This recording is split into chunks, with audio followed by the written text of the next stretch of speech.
Welcome to this episode of the Connections Podcast. Today I have Amy with us, and we are going to be talking about romance scams. So my name's Amy Jeremay. I am the AVP of Compliance for Vacationland, and I've been there just over 15 years, with the last 13 of it in the compliance department. And let me tell you, this topic is near and dear to my heart. It breaks my heart on almost a weekly basis these days because it is such a prevalent a tragedy. There are people that lose their whole entire life savings. There are people that lose their homes and their cars and their everything due to this. Romance scam is a typical scam type. It's only one. It's one. There's a lot of different types of scams. But on romance, they typically prey on people that are unfortunately vulnerable. Right. The recently widowed, the ones that maybe have a developmental disability, the young, the people that don't know any better, the innocent, the gullible. If you are somebody that is trustworthy, unfortunately, that's who they're going to go after because you're more likely to see the good in others. Right. Yeah, it's sad. It's sad. It really is. And we are in a digital world. A lot of it these days comes from online. I won't say it's all online, but a lot of it comes from online. So it starts usually with some kind of social media presence, Instagram, Facebook, one of those, X, and then they usually try to move it off of those platforms. They start a conversation and then they will try to keep the conversation going, and they're going to try to build some kind of rapport. They want you to trust them. They want you to believe. Right. I know we talked about love bombing before this. They will go very quickly. They will call you at night. They will call you in the day. You will get the good morning text or the good night or the how was your day. They will say, I love you. I've never felt like this with anybody before. Like, if it seems too good to be true, unfortunately, it is too good to be true across the board. Yeah. We don't know who's on the other side of those online conversations. Artificial intelligence, AI, is insane these days. They can spoof phone numbers. They can spoof images. They can spoof your voice. We could take this conversation. They could take the words we've said and make it into an entirely different conversation. What would you say, would be one of the first red flags that somebody could potentially not be who they say that they are? They've done their research. They're going to try to target somebody they think you would like. Oh, there's this person, they're the right age, we're the same faith, we're the same beliefs, we have the same this. And in the real world, that doesn't happen that way so often, I would say. If they fit all your check boxes, it's that too good to be true column for me. And I will tell you, it never starts with somebody asking for money. It's never, oh, hi, I met you. Hey, can you send me $100? I need to do this. No. They build that connection first, and then it's always get you in that relationship. Think you have that person you've been looking for, but someday it will slip in. It will start. It will be oh, I would love to be able to come see you, but I don't have the money for a ticket. I'm having this problem. I'm having this surgery. I'm having this. I can't afford it. I don't know what to do. And then they'll ask.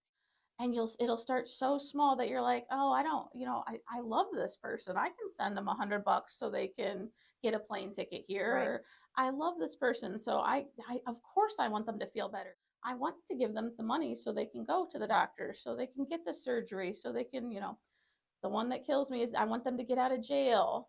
Like, they're having troubles. They've been locked up somewhere, and I want to get them free. I need them out of jail. It is so sad. It absolutely breaks my heart. And it's not always cash. It's not always wires. A lot of it is gift cards. Hey, can you send me, $100 in Apple iTunes cards? I don't know how that's going to get somebody out of jail or get them surgery. It doesn't fit the scenario.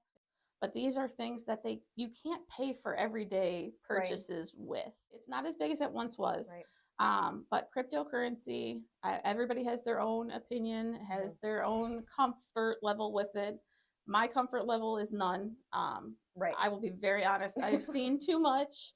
My comfort level is none. I have a problem with the Bitcoin ATM machines. And it seems like now every corner store you turn in, there's one. Specifically in our area, I know that as last I checked, I think there are like 13. Oh, wow. And I can't say I've ever heard of a legitimate transaction that has occurred at one of those machines. Right. I don't know why anybody would actually do that.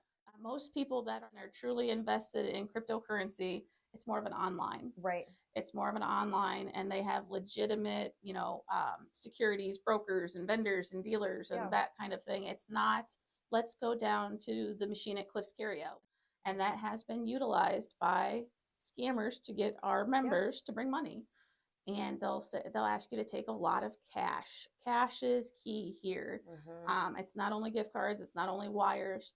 Cash at its root is untraceable. Right. So once it's gone, it's gone. Yeah. So we have had people take tens of thousands of dollars to those machines in cash and deposit it into their supposed crypto wallets, never to be seen again. And these days, I've actually just learned at a recent conference, you can now do that online, which is scary. You don't have to take it to the Bitcoin machine down on the corner anymore, which usually gives people time to think and maybe pause and take a second to think about what they're doing.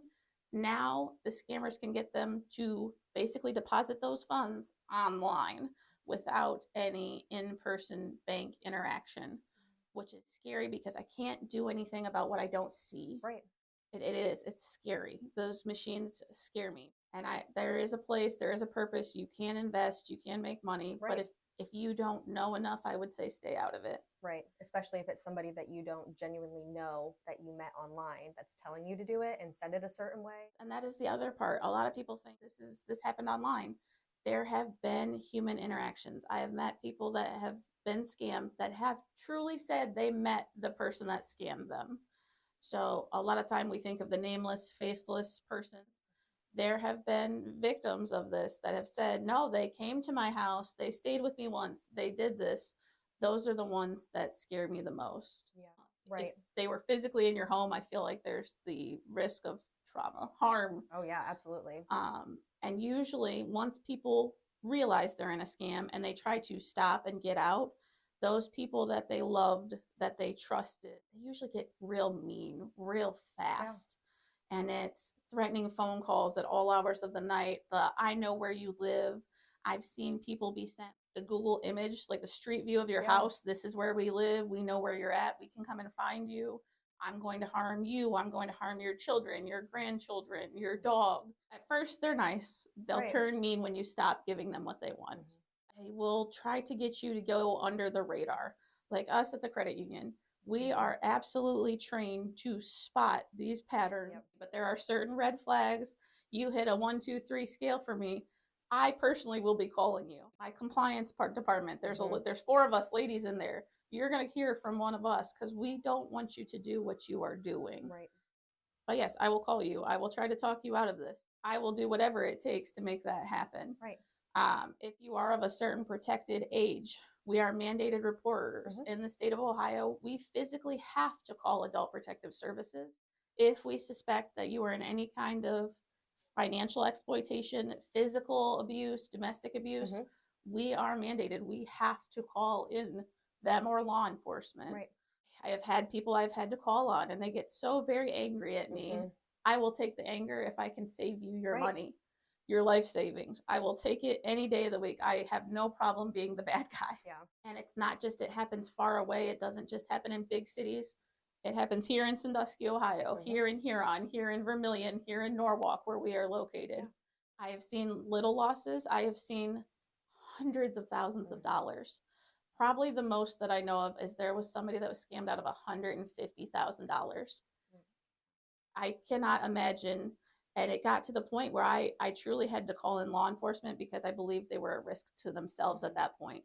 And I'm sure, as all of us would be, if you have no money, you no longer know how to pay your bills, if you have taken out loans on your property or your cars, whatever the case may be, if you've drained your retirement, there unfortunately is a huge connection between that and now your depression, your anxiety, if you should become suicidal. You had mentioned before calling Adult Protective Services. Would you say that that's kind of like the only age group that could fall for this? No. So right now, the biggest rising trend is fraud amongst young people, teenagers through the early 20s. But these days, there's something called sextortion. Young people, you like Snapchat, you like Instagram, you like X. It is nothing to share photos. It does happen. Let's say you are in this relationship with this person you met on one of those sites, and you send a picture. It is not uncommon. A lot of people do it. It is what it is.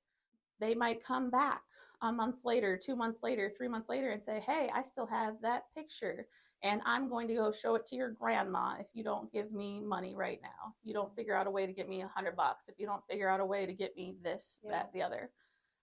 It is becoming so prevalent. There's actually a new law in Ohio. It just got passed in January of 2026. Okay. It's called Braden's Law, and it's specifically about sextortion. There was this career athlete. He was a good kid, but somebody took advantage. He had sent a picture. They said they were going to blackmail him with the picture. And he, within 11 minutes of the blackmail request, he had committed suicide because he was so afraid that other people were going to see what he had done. And it literally gives me goosebumps. I can't imagine if that was my child or my family member. But I want to bring some awareness that is a thing. Yeah. But don't be afraid. Talk to people. Right. You have no idea how many people it could impact. It's not just young. It's not just old. It is across the board. Everybody wants to be in love. Everybody wants to feel connection with somebody. That's a human trait. Right. Yeah, it's unfortunate because, like you said, a lot of younger people are so into social media like that, and digital footprint does exist. So at the end of the day, if you think you can trust that person, you can't. No. And like I said, there's things that you can do. You should always verify. There are ways to check people out. There's a way to do your due diligence. I mean, anybody these days can go online and run a background check. Right. Do a truth finder, do a white pages, see if you can find a physical footprint for that person. Because digitally, it's easy to create somebody. Right. But, there's so much public information that you can go find out there. There's auditors' websites. If they say they live in this city, you can pull an auditor's website, see if there's somebody that lives in that city, see if there's a phone number that matches. Like I said, it starts social media. They try to get you off of the main platforms because the main platforms tend to work with law enforcement on things like subpoenas and trying to get stuff shut down. Yeah. These other ones, they don't tend to respond. They have overseas backgrounds, and they don't tend to respond to local law enforcement or things like that. And whenever something starts on the internet, I highly recommend, there's 2 places you can report. There's the IC3. It's from the FBI. It's the Internet Crimes Complaint Center. So to have the FBI investigate, and you can always go through the FTC, which is the Federal Trade Commission. Yep. And both of those are online resources where you should report what has happened. Nothing stops until we can try to catch these people. Right. And nobody, if you don't know, you can't catch. Right. Yeah, and everything you do know, you should pass on so that way somebody else doesn't fall for it. And the other thing is, it is both sides of the coin. So you have the people that are requesting you money from you. There is a flip side. There are people that will send you money, send you gift cards, send you checks, send you valuables, and ask you to pass those on to somebody else. Right. That is a way that criminals launder money. That is how they clean money. They are trying to confuse a paper trail. The source of where that originally came from usually gets pretty buried. Yeah. And it's unfortunate. It's something called being a money mule, and it is a crime. And a lot of people think, oh, well, it's not my money. I'm not out anything. I'm just sending this something that something sent me. It is a crime, unfortunately. Yeah. And you have no idea who that money came from on the back end. It's really hard. Yeah, it's unfortunate that people do prey on the vulnerable and can't always be nice to people that you don't really know. Yeah, I know it's not an easy thing, but trust but verify. Yep. And that's the thing. You can trust people. You can find love online. People do have it happen. Trust but verify. We talked about AI, and I know before it was you could also verify somebody by video chatting them. Do you think that that's really a good way to do that these days with how good AI is? I do not. It's better than doing nothing. Yeah. But I've had just as many people say, oh, in my country, we can't video call. It's illegal. And I don't have access to that type of device. How are you contacting me if you don't have access to that type of device? Right. AI is too prevalent. Everybody's heard at these points of ChatGPT. They can absolutely make it look like you said it, you did it. Yeah. I even know, so with the sextortion part of it, people can take images of you and create like naked photos of you and even threaten to pass those along. And even if you know it's not you, that can still be detrimental to you. That Right. there's a whole lot of shame, whether it's real or not. And it happens. It happens. Yeah. All right, Amy. Well, that was some great information. I really appreciate you sitting with me and talking about it today.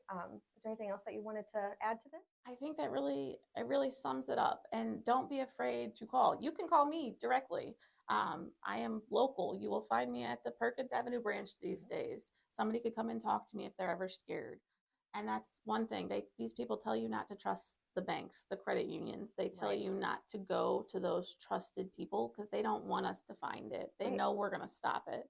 That is my job. Absolutely. So don't ever be afraid to come talk to somebody. Don't be scared. Don't be embarrassed. Don't feel shame.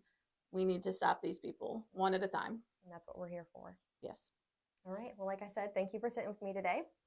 And thank you for watching this episode of Connections Podcast. And we'll see you next time.